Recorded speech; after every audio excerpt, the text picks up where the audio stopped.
Hello అందరికీ welcome back to my channel ఫైతాస్ vlog.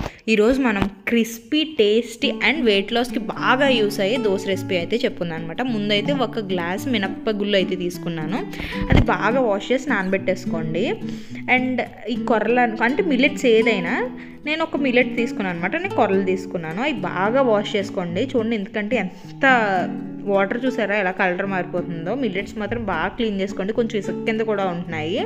అవి బాగా వాష్ చేసుకున్నాక అవి కూడా పక్కన పెట్టేసుకొని నానబెట్టుకుని ఇది ఒక 8 hours నానితే మాత్రం బాగుంటుంది అనమాట. ఇవి నానబోయాక ఇలా ఉన్నాయన్నమాట.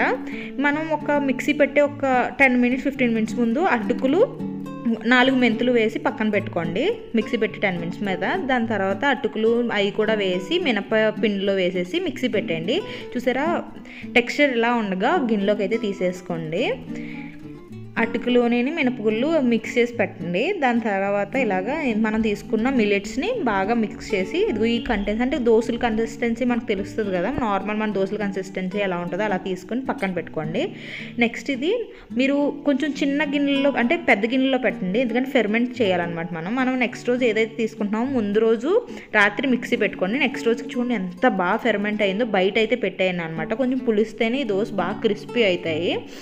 సో బయట పెట్టేయండి అనమాట. ఫెర్మెంట్ అవుతాయి బాగా.